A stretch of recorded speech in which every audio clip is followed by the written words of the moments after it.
Hello friends, welcome to my channel tech civil. Friends, आज का हमारा टॉपिक है grade of concrete with their uses in structure and water cement ratio. मतलब कि grade of concrete क्या होता है। ग्रेड ऑफ कंक्रीट से तो आप समझ गए होंगे क्या होता है। मतलब कि आरसीसी स्ट्रक्चर, पीसीसी स्ट्रक्चर जैसे कॉलम बीम में जो हम लोग मसाला बनाते हैं उसका रेशियो क्या होना चाहिए।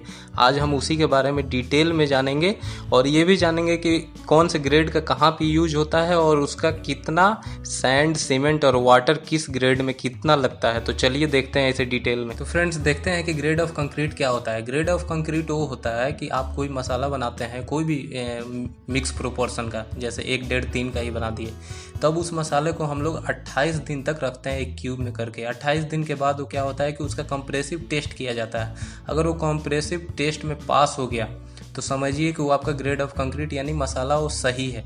अब जैसे कि हम लोग समझ लेते हैं कि एक M15 का हम लोग एग्जांपल ले लेते हैं। तो M15 में M क्या होता है, M मिक्स प्रोपोर्शन को बोलते हैं। M का मतलब होता है मिक्स और 15 का मतलब होता है कि उसका कैरेक्टरिस्टिक कंप्रेसिव स्ट्रेंथ। ठीक है, 28 दिन के बाद कम से कम 15 MPa मेगा पास्कल मिलना चाहिए। फ्रेंड्स, कंप्रेसिव स्ट्रेंथ का आप मतलब समझ गए होंगे। कंप्रेसिव स्ट्रेंथ का मतलब होता है कि कोई भी आप मसाला को, ग्रेड ऑफ कंक्रीट को आप 28 दिन तक उसे रख देंगे और उसके बाद उस पर टेस्ट किया जाता है प्रेस करके कंप्रेसिव मशीन से। ठीक है, तो वो अगर आपका बेंड नहीं होता है, फ्रैक्चर नहीं होता है उस मसाला में और आपके वो प्रेशर को, लोड को बर्दाश्त कर लेता है, उसे ही कंप्रेसिव स्ट्रेंथ बोलते हैं। तो चलिए अब आगे देखते हैं कि ग्रेड ऑफ कंक्रीट जो होता है वो 2 तरह से डिसाइड किया जाता है। पहला जो हमारा मिक्स प्रोपोर्शन जैसे M15 से लेके M25 तक जो होता है वो जनरली यूज किया जाता है स्मॉल स्केल कंस्ट्रक्शन। छोटे मोटे जो बिल्डिंग हमारे बनते हैं, छोटे मोटे काम में ये प्रोपोर्शन यूज किया जाता है। वहीं बड़े स्ट्रक्चर के लिए हम लोग M30 से लेके M100 रेशियो के ग्रेड को यूज करते हैं। तो चलिए अब इसे डिटेल में समझते हैं यहाँ कॉलम में। फ्रेंड्स, यहाँ मैं आपको बता देना चाहता हूँ कि जो कंक्रीट का ग्रेड होता है वो मेनली 3 पार्ट में डिवाइड होता है। Ordinary grade of concrete, standard grade of concrete और हाई स्ट्रेंथ कंक्रीट ग्रेड। ठीक है, तो ऑर्डिनरी ग्रेड ऑफ कंक्रीट जो मेनली हम लोग यूज करते हैं अपने इन्वायरमेंट में, देखते हैं छोटे मोटे बिल्डिंगों के लिए जैसे। तो मैं यहाँ कॉलम में आपको बता देना चाहता हूँ कि हम लोग मेनली जो यूज करते हैं अपने इन्वायरमेंट में, मतलब अपने आसपास, वो M15 ग्रेड से लेके M30 तक करते हैं, जो हम लोग अक्सर देखते हैं। वहीं हाई राइज बिल्डिंग में M35 से लेके M100 तक यूज होता है। तो यहाँ पे कॉलम दे दिया गया है, आप इसे आसानी से देख सकते हैं कि कितने मिक्स। जैसे M5 का हम बात करें तो 1, 5, 10, यानी कि 1 जो होता है ये हो गया आपका सीमेंट, और 5 क्या हो गया, ये आपका सैंड हो गया, और 10 क्या हो गया, एग्रीगेट हो गया। ठीक है, तो सीमेंट, रेत और रोड़ी, बजरी। ठीक है, तो अगला आता है मेरा M7.5। तो इसमें क्या होता है, ये 1:4:8 का होता है, यानी सीमेंट, रेत और रोड़ी। M10 जो होता है 1:3:6 का होता है। ठीक है, वैसे ही M15 1:4 का होता है, M20 1.53 का होता है, यानी 1:3 का होता है। M25 जो होता है 1 सीमेंट, 1 सैंड और 2 रोड़ी का होता है। वहीं M30 की बात करें तो ये M30 से लेके M100 तक जो हमारे साइट पे इंजीनियर होते हैं वो खुद हर एक मटेरियल का टेस्ट करके तब उसको डिजाइन करते हैं कि मतलब कितने रेशियो के यहाँ मसाला लगना चाहिए। ठीक है, तो फ्रेंड्स आपको मैं बता दूं कि ऑर्डिनरी ग्रेड ऑफ कंक्रीट में M5 से लेके M20 तक आता है। फिर स्टैंडर्ड ग्रेड ऑफ कंक्रीट होता है, उसमें M25 से लेके M55 तक आता है। उसके बाद हमारा तीसरा आता है हाई स्ट्रेंथ कंक्रीट ग्रेड, इसमें M60 से लेके M100 तक आता है। तो जो ऑर्डिनरी ग्रेड ऑफ कंक्रीट होता है इसका तो आपको मिक्स प्रोपोर्शन मैं बता दिया। ठीक है, अब स्टैंडर्ड ग्रेड में M25 का होता है 1 सीमेंट, 1 सैंड और 2 रोड़ी। ठीक है, M30 से लेके M100 तक, यानी आपका जो मिक्स होता है वो इंजीनियर डिसाइड करते हैं कितने का यहाँ पे मसाला लगना चाहिए। ठीक है फ्रेंड्स, आप यहाँ पे ये भी देख सकते हैं कि ग्रेड के हिसाब से, जैसे M15, M7.5, M10, तो हम लोग इसका रेशियो क्या होता है, फिर इसमें सीमेंट कितना आता है, फिर सैंड कितना आता है, एग्रीगेट कितना लगता है, वाटर कितना लगता है। तो अगर मैं आपको एक एक करके बताऊँ तो M5 में जिसका रेशियो आपको पता है कि 1 सीमेंट, 5 सैंड और 10 रोड़ी का होता है, ये 136 kg सीमेंट लगता है, 0.47 क्यूबिक मीटर सैंड लगता है, 0.95 क्यूबिक मीटर एग्रीगेट लगता है और 70 लीटर हमारा पानी यूज होता है। वैसे ही M75 है, इसमें 1:4:8 का ये रेशियो होता है। 168 kg सीमेंट होता है, 0.46 क्यूबिक मीटर सैंड होता है, 0.93 क्यूबिक मीटर एग्रीगेट होता है और 87 लीटर वाटर होता है। वैसे ही M10, M15, M20, M25 तक का आप रेशियो आप यहाँ देख सकते हैं और उसका सीमेंट सैंड एग्रीगेट का रेशियो देख सकते हैं कि कितना सीमेंट लगेगा, कितना सैंड लगेगा, कितना एग्रीगेट लगेगा और पानी कितना लगेगा। अब मैं इस पर एक डिटेल में वीडियो आपको बना दूंगा, जैसे M5 का, M7.5 का, M10 का, M15 का, M20 का और M25 का 1 क्यूबिक मीटर में आपको कैलकुलेट करके एक वीडियो बना के मैं बता दूंगा। उसमें आपको दिख जाएगा कि सीमेंट जो मेरा ये इतना लगा है, ये कैसे लगा है, सैंड लगा है कैसे आया है, एग्रीगेट कैसे आया है, मैं पूरा एक डिटेल में वीडियो बनाऊँगा। तो फ्रेंड्स, जो हमारा अगला पॉइंट आता है कि ग्रेड ऑफ कंक्रीट, मतलब हम लोग जो ये मसाला लगा रहे हैं M5, M7.5, M10, M15, M20, तो ये मतलब किस जगह पे यूज होता है, किस जगह पे सूटेबल होता है, कहाँ हम लोग लगाएंगे तो ये सही है, कहाँ लगाएंगे तो फिर हमारा बिल्डिंग गिर सकता है। तो ये बहुत ही इंपॉर्टेंट आपके लिए टॉपिक है। प्लीज़ इसे ध्यान से देखिए और सुनिए। सबसे पहला हमारा जो ग्रुप था उसमें था ऑर्डिनरी ग्रेड ऑफ कंक्रीट। उसमें हमारा जो 1 नंबर पे आता है M5 ग्रेड, यानी कि उसका प्रोपोर्शन M5 का क्या होता है, 1 सीमेंट, 5 सैंड और 10 पार्ट ऑफ एग्रीगेट यानी रोड़ी। ठीक है, तो इसको यूज कहाँ करते हैं, तो इसको हम लोग फाउंडेशन के लिए यूज करते हैं। फाउंडेशन में जो सरफेस देते हैं फ्रेंड्स, नीचे फुटिंग के नीचे, जो कि फाउंडेशन को हमारे सॉइल से बचा के रखे, वहाँ पे हम लोग M5 यूज करते हैं।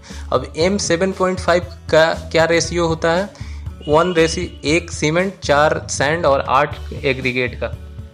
M7.5 ग्रेड हम लोग कहाँ यूज करते हैं, इसको भी हम लोग फाउंडेशन बेड में ही यूज करते हैं, ताकि फाउंडेशन जो हमारा फुटिंग होता है ये सॉइल के कांटेक्ट में नहीं आए। अगला है हमारा M10 ग्रेड ऑफ कंक्रीट, यानी कि इसका मिक्स प्रोपोर्शन क्या होता है, 1 सीमेंट, 4 सैंड और 8 एग्रीगेट का। ठीक है, अब इसको कहाँ यूज करते हैं, ये हमारा PCC प्लेन सीमेंट कंक्रीट जो हम लोग देते हैं, ये PCC में M10 ग्रेड यूज होता है। ये लेबलिंग कोर्स के लिए और बेडिंग के लिए यूज होता है। जैसे फुटिंग के नीचे हम लोग एक 4 इंच 3 इंच का PCC देते हैं वहाँ पे, या फिर हम लोग जो कंक्रीट का रोड बनाते हैं उस रोड में हम लोग ये M10 ग्रेड यूज करते हैं। हमारा अगला प्रोपोर्शन ऑफ ग्रेड आता है M15 का। इसका क्या रेशियो होता है, 1 सीमेंट, 2 सैंड और 4 पार्ट ऑफ एग्रीगेट यानी कि रोड ही होता है। इसको यूज कहाँ करते हैं, ये भी हमारा PCC प्लेन सीमेंट कंक्रीट की तरह यूज होता है। ये भी हमारा फुटिंग के नीचे जो हम लोग 3 इंच 4 इंच का PCC देते हैं, और हम लोग जो PCC का रोड बनाते हैं कंक्रीट का, मेनली उसमें M15 का यूज होता है। नेक्स्ट हमारा प्रोपोर्शन है M20 ग्रेड। M20 ग्रेड का रेशियो आपको पता है।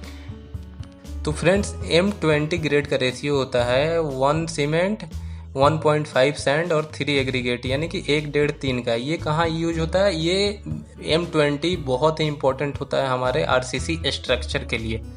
रीइंफोर्समेंट कंक्रीट सीमेंट होता है जो ये यूज होता है कंस्ट्रक्शन ऑफ स्लैब, मतलब हमारे छत बनाने के लिए, बीम में, कॉलम में, फुटिंग में, जो भी आप RCC स्ट्रक्चर हम लोग आसपास देखते हैं उसमें ज़्यादातर M20 यूज होता है। तो फ्रेंड्स, अब स्टार्ट आता है स्टैंडर्ड ग्रेड ऑफ कंक्रीट। सबसे पहले हमने क्या एक्सप्लेन किया कि ordinary grade of concrete. Ordinary grade of concrete कहाँ से कहाँ तक था, M5 से लेके M20 तक।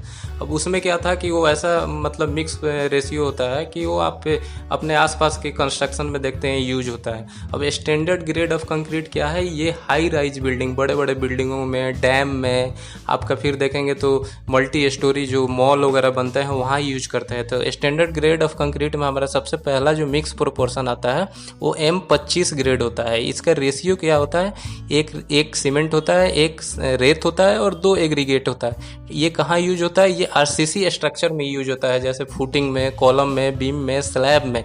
ठीक है, इसमें दूसरा जो हमारा ग्रेड आता है वो M30 ग्रेड आता है।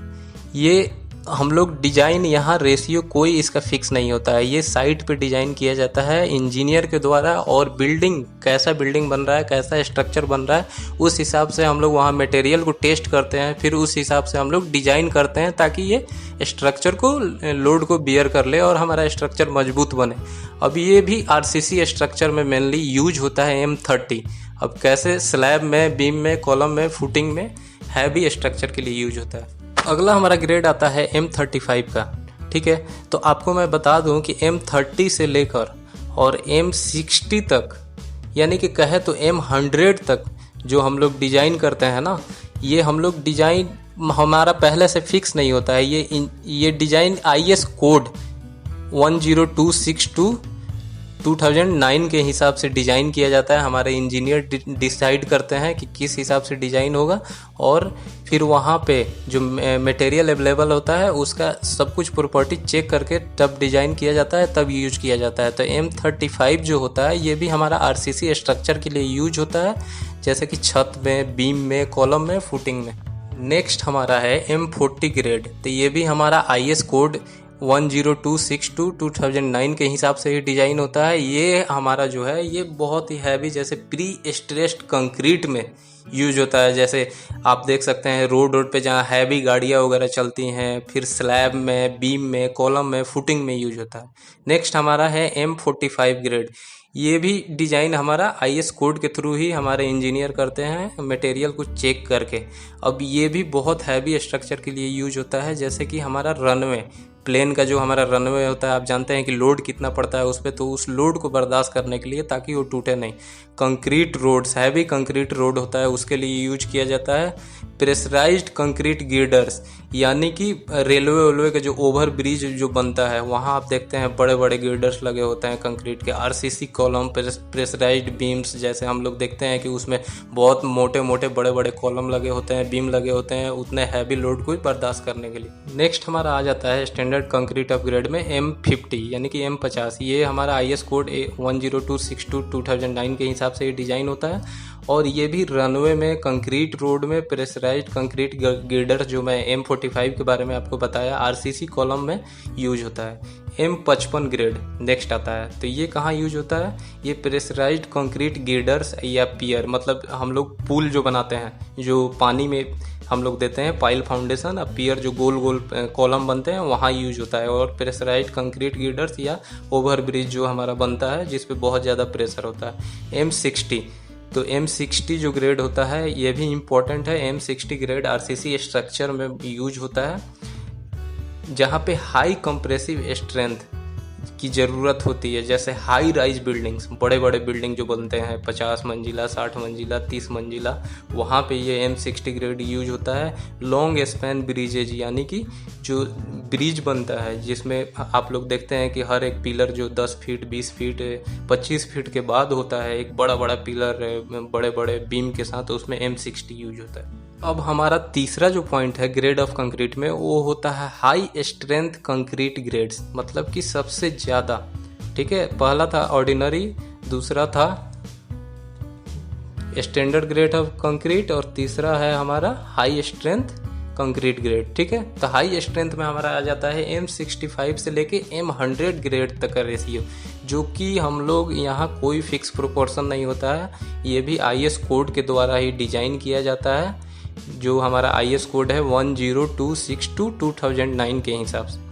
ठीक है, और फिर मटेरियल चेक करके। अब इसका यूज क्या होता है? ये RCC स्ट्रक्चर में यूज होता है, और हाई कंप्रेसिव स्ट्रेंथ, जहाँ पे लोड बहुत ज़्यादा होता है, जैसे बड़ी बिल्डिंग, लॉन्ग स्पैन ब्रिजेज, जहाँ ब्रिज बनाने के लिए बड़ी बड़ी रेलवे का हो गया, फिर गाड़ियों का, हैवी गाड़ियों का, स्पिलवे डैम्स, जैसे आप बांध बनाते हैं तो उसमें देखते हैं स्पिलवे बना होता है पानी निकालने के लिए, तो वहाँ पे ये M65 से M100 तक का ग्रेड का यूज करते हैं। तो फ्रेंड्स, आज के वीडियो में आपको ग्रेड क्या होता है, कौन से मिक्स प्रोपोर्शन कितने कितने का कहाँ पे यूज होता है, और कितने M5 M10 मतलब जो मिक्स प्रोपोर्शन होता है उसका रेशियो क्या होता है, उसमें सीमेंट, वाटर, सैंड कितने, एग्रीगेट कितने लगते हैं, ये सारा चीज़ मैं एक वीडियो में आपको बता दिया। मुझे यकीन है कि आपको ये वीडियो पसंद आया होगा, आपको समझ में भी आया होगा।